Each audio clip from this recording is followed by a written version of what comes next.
Merci encore une fois de plus de l'attention que vous portez à cette communication relative à l'analyse juridique sur le référendum en marche, dans le seul but d'éclairer la lanterne de la population sur la nécessité d'aller au référendum et d'adopter le projet de la nouvelle constitution proposée par le CNRD suite à des différentes consultations populaires. Lors de notre précédente intervention, nous avons pu retracer l'historique de l'évolution constitutionnelle de notre pays, la République de Guinée, en rappelant bien entendu le fait que depuis 1958 à nos jours, la République de Guinée a subi pas mal d'étapes de sa vie socio-politique qui ont abouti à plusieurs constitutions dont nous avons eu l'aimabilité d'étayer dans tous ces aspects. Aujourd'hui donc, nous allons poursuivre les débats pour rappeler que lors du référendum sur la toute première constitution de notre pays, c'est-à-dire celle du 10 novembre 1958, la Guinée, qui était considérée à l'époque comme un territoire d'outre-mer, s'est prononcée sur le référendum proposé par le général de Gaulle en rejetant l'idée d'intégrer la communauté. En le faisant, la Guinée a rejeté le projet de communauté proposé par la France et a sollicité une indépendance totale, à la différence de la Côte d'Ivoire et certains pays africains qui ont plutôt accepté une sorte de communauté de destin avec la France. Ceci dit, le corps électoral, comme je l'ai rappelé, n'a pas été que un corps silencieux. La Guinée, les Guinéens se sont levés comme un seul homme pour dire non à ce projet de communauté. Les résultats tels que issus de ce référendum du 28 septembre 1958, puisque, en rappel, il faut indiquer qu'il y avait la Commission nationale chargée du recensement des votes. En ce qui concerne cette décision historique, il a été révélé le nombre de votants, le nombre d'électeurs, je vous l'avais déjà dit lors de la précédente communication, qui était de 1 408 500 électeurs qui ont participé au référendum du 28 septembre. Dans le processus de vote, il y a eu quand même des abstentions, des gens qui ne se sont pas prononcés, quand même bien ils sont inscrits sur la liste électorale, qui se sont abstenus, donc n'ont pas daigné, s'il faut le dire, de se prononcer pour le oui ou pour le non. Donc, par rapport à l'ensemble du corps électoral, le chiffre d'abstention à l'époque, je veux parler lors du référendum du 28 septembre 1958, se chiffrait à 204 625 abstentions. le nombre de votants était 1 203 875. Et les bulletins qui étaient valablement exprimés, c'est-à-dire sans aucune irrégularité de nature à les écarter, étaient de 1 193 305. Les résultats finaux de ce référendum a été le suivant selon la Commission nationale de recensement de vote. Le oui, c'était 56 981 et le non a été 1 136 324. Le oui n'ayant pas remporté la majorité, la conséquence a été que la Guinée a pu accéder à sa souveraineté nationale en adoptant la toute première constitution, qui est la constitution du 10 novembre 1958. Ce qui est important pour l'histoire, pour le peuple de Guinée, pour l'opinion publique, est de comprendre cette constitution qui est la première. Quelle était sa structure? Qu'est-ce que cette constitution prévoyait pour le peuple de Guinée? Comme j'ai souvent l'habitude de le dire, notre constitution est le voulu du peuple, donc découle de sa volonté de choisir les pouvoirs publics, de faire en sorte que l'étendue et la limite de ces pouvoirs puissent être déterminés de manière conséquente dans le seul but de renforcer l'exercice de pouvoir par le peuple, pour le peuple et par le peuple. Donc, cette première constitution de 1958 était composée de 12 titres. C'est extrêmement important. Vous savez, je l'ai rappelé que dans le cadre de la nomenclature des différentes constitutions, chaque constitution et chaque pays fait les choix. Mais on a dit qu'une constitution, au-delà des préambules qu'elle peut prévoir, il y a de ces constitutions qui prévoient les titres préliminaires, qui prévoient les chapitres, etc. Mais l'option choisie à l'époque, par rapport à la constitution du 10 novembre 1958, était qu'il fallait en faire en des titres et des articles. Des titres et des articles, bien entendu, la partie introductive n'est rien d'autre que préambule de la Constitution.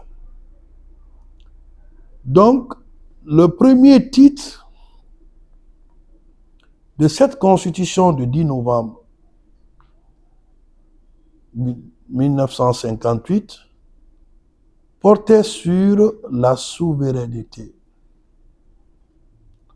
tandis que le titre 2 parlait des collectivités territoriales.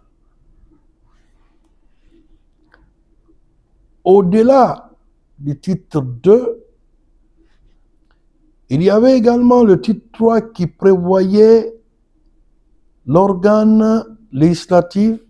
À l'époque, on parlait du Parlement. Le titre 4 parlait des relations entre le Parlement et le gouvernement.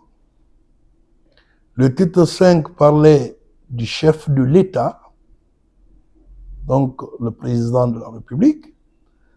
Le titre 6 parlait du gouvernement. Le titre 7 parlait des relations internationales, parce que la Guinée venait à peine de sortir de la colonisation. Il fallait quand même redéfinir les rapports sur le plan régional et international. Donc, cette constitution prévoyait des relations entre la Guinée et les autres pays de la sous-région, voire même le reste du monde. Nous en parlerons. Donc, au-delà de titre 7, il y a titre 8 qui parle des relations interafricaines. Et le titre 10 parlait des droits et devoirs fondamentaux des citoyens, sans compter que le titre 9 parlait de l'autorité judiciaire, pas du pouvoir judiciaire. Nous aurons le temps de revenir sur tout ça. Et le titre 11 parlait de ce qu'on appelle le mode de révision de la Constitution. Ceci dit, quand nous prenons préambule de la Constitution du 10 novembre 1959, je vous l'ai dit que c'est lors du référendum du 28 septembre 1958 que la Guinée s'est dotée de sa première Constitution. Si vous vous rappelez et que vous avez bonne souvenance, je vous ai dit, quand on dit préambule d'une Constitution, pour la connaissance du contenu de la chose, il faut tout simplement retenir qu'on parle de préambule, la partie introductive de la Constitution, qui détermine les motifs et les objectifs pour lesquels cette Constitution est adoptée. Et je vous ai dit en rappel que la partie préambule fait référence à la fois à des événements historiques, mais aussi à des valeurs que partage le pays ou l'État qui adopte la dite Constitution. Donc, lorsque nous prenons la partie préambule de la Constitution du 10 novembre 1958, cette partie a fait allusion, bien naturellement, au vote massif du 28 septembre 1958 qui a rejeté la domination et de ce fait qui a permis la Guinée à accéder à son indépendance totale et constituer un État libre et souverain. Mais comme vous le savez, dans l'histoire des peuples africains, quand vous regardez les causes externes même de la décolonisation,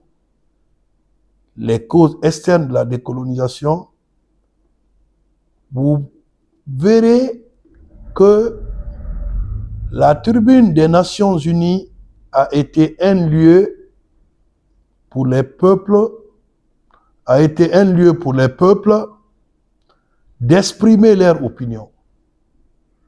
Donc, dans la partie préambule, à partir du moment où les peuples opprimés passaient par la tribune des Nations Unies pour exprimer leur désir ardent de liberté et de souveraineté, la Guinée, naturellement, dans sa partie préambule de la Constitution du 10 novembre 1959, a déjà apporté son adhésion totale à la Charte des Nations Unies et surtout à la Déclaration universelle des droits de l'homme. Vous savez que la colonisation est à l'antipode de tout ce qui est question de droit universel, de droits de l'homme. Ce qui fait que la Guinée, tout de suite, une fois l'indépendance acquise, s'est lancée automatiquement dans l'adhésion totale, absolue, parfaite, sans réserve, à la Charte des Nations Unies, mais aussi à la Déclaration universelle des droits de l'homme, qui, dans son sens formel, reconnaît à tout être humain les droits inaliénables et imprescriptibles, qui protègent l'homme dans sa dignité, dans tout ce qu'il y ait comme droit naturel, le droit à la vie notamment, le droit à la liberté, bref, tout ce qui contribue à l'épanouissement de l'homme sur terre. Donc la Guinée, dans sa première constitution, n'a pas occulté le fait qu'un pays ne peut pas se développer sans quand même se mettre en conformité avec des instruments juridiques internationaux. Ça ne date pas d'aujourd'hui. Au-delà de ça, la République de Guinée, toujours, avait proclamé l'égalité et la solidarité de tous ses nationaux sans distinction de race, de sexe et de religion. Mais au-delà de tout ça, elle avait réaffirmé de tout mettre en œuvre pour réaliser et consolider l'unité de l'indépendance de la patrie africaine. C'est pourquoi l'idée panafricaniste n'a jamais quitté dans la culture des dirigeants de notre pays. Aujourd'hui, Général Président Mamadi Doumbouya s'inscrit bien entendu dans cette logique panafricaine qui consiste à briser les frontières entre les États africains pour le bien de l'Afrique. Parce que, comme nous le savons avec les conditions géopolitiques internationales, il est important que les États africains réfléchissent à mettre en place des politiques visant à asseoir une véritable volonté allant dans le sens de la protection de la patrie. Je parle de la patrie africaine. Donc, notre première constitution déjà prévoyait la volonté de la Guinée à accompagner tous les autres pays africains, non seulement à accéder à leur indépendance, mais aussi à faire en sorte que la patrie mère qui est l'Afrique puisse avoir tout ce qu'il y ait comme levier de développement pour sa propre souveraineté. Alors, la Guinée n'a pas hésité à lutter contre toute tendance et toute manifestation de chauvinisme qui considère le sérieux obstacle à la réalisation de cet objectif. Donc, cette première constitution a aussi, et d'ailleurs ce qui était important pour nous, la République de Guinée, avait réaffirmé de renouer les liens d'amitié avec tous les peuples, mais sous la base des principes d'égalité, d'intérêt réciproque, le respect mutuel de la souveraineté nationale et l'intégrité du territoire. Vous savez, notre pays, la République de Guinée, a quand même, dans l'histoire des peuples, cette identité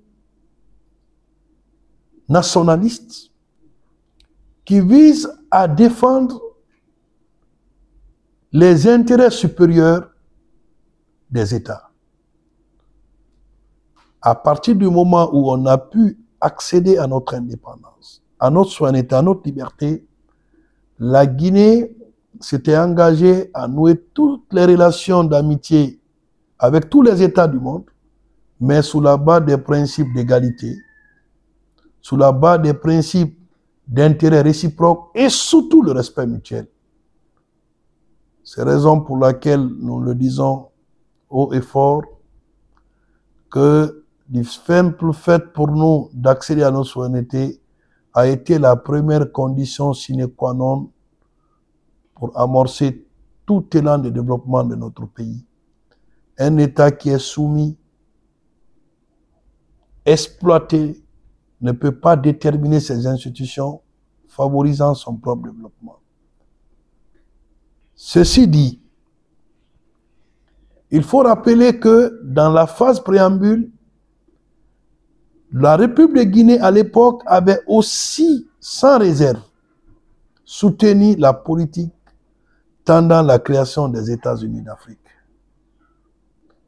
à la sauvegarde et à la consolidation de la paix dans le monde. La Guinée a joué pas mal de rôles à travers ses dispositions constitutionnelles, La Guinée a participé à la libération de pas mal de pays.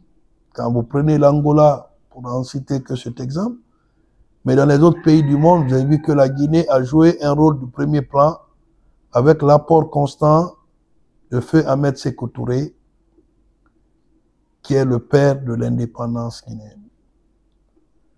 Le principe de la République qui a été instauré jusque-là, le gouvernement du peuple par le peuple et pour le peuple, a été institué pour la première fois dans la partie préambule de la Constitution du 10 novembre 1959. Alors, le titre premier de cette Constitution qui parlait de notre souveraineté, l'accent a été mis sur la nature de l'État ou de la République que nous voulons fonder. La Guinée n'a pas opté pour un régime islamique. La Guinée n'a pas opté pour un régime, si vous voulez, monarchiste. La première constitution, c'est-à-dire celle du 10 novembre 1959, avait déterminé la nature de l'État guinéen comme étant une république démocratique, laïque et sociale. Ça va étonner beaucoup de personnes. D'aucuns nous diront certainement que la démocratie est venue dans les années 90. Suite à la conférence de Bâle, nous ne disons pas le contraire. Mais ce qui est remarquable et qu'il faille dire et relever ici, cette question démocratique de la Guinée a été prévue dans l'article 1er de la Constitution du 10 novembre 1958. Donc, la Guinée était en avance sur le monde par rapport aux questions démocratiques. Certes, nous avons connu des hauts et des bas, comme dans tous les autres pays du monde, et le processus amorcé par notre pays pour son développement est toujours taché des hauts et des bas, et ça fait partie de l'histoire de notre pays qu'il faut assumer pour pouvoir vivre ensemble, se pardonner, se regarder et avancer dans la même direction. L'emblème que nous avons aujourd'hui, la République de Guinée, sa couleur a été déterminée dans la première constitution à travers non seulement le nom de notre emblème national, qui est, si vous voulez, en quelque sorte composé de 3 couleurs, c'est la couleur rouge, jaune, disposée verticalement et d'égale dimension. Je voudrais ouvrir une petite brèche par rapport au respect à cette considération de notre couleur nationale. Vous savez, quand vous regardez en matière de commerce, il y a des produits qu'on appelle des produits prohibés en matière commerciale, ou des produits qui ne peuvent pas faire l'objet de commerce juridique. Vous ne pouvez pas faire, c'est un exemple que je donne, vous ne pouvez pas vendre la drogue parce que c'est prohibé. Vous ne pouvez pas vendre l'arme, vous en tant que civil.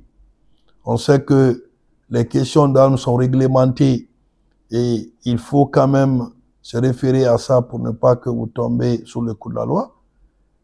Mais pour ce qui est notre emblème, il faut savoir que les drapeaux ne doivent pas faire l'objet de commerce.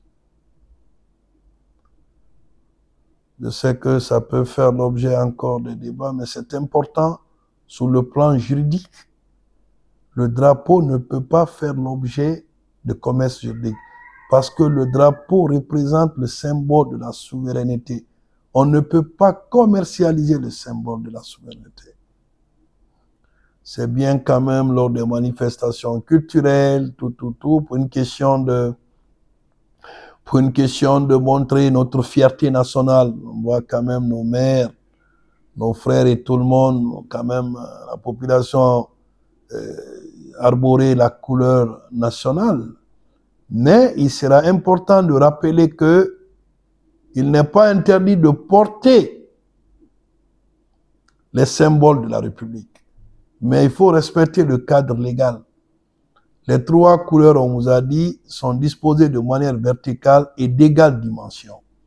Le rouge, la dimension du rouge ne doit pas dépasser la dimension de la couleur jaune et la dimension de la couleur jaune ne devrait pas dépasser la dimension de la couleur verte. C'est pourquoi on dit de la forme verticale, mais avec dimension légale. Donc, notre emblème rouge, jaune, vert a été fixé par la première constitution, celle du 10 novembre 1958.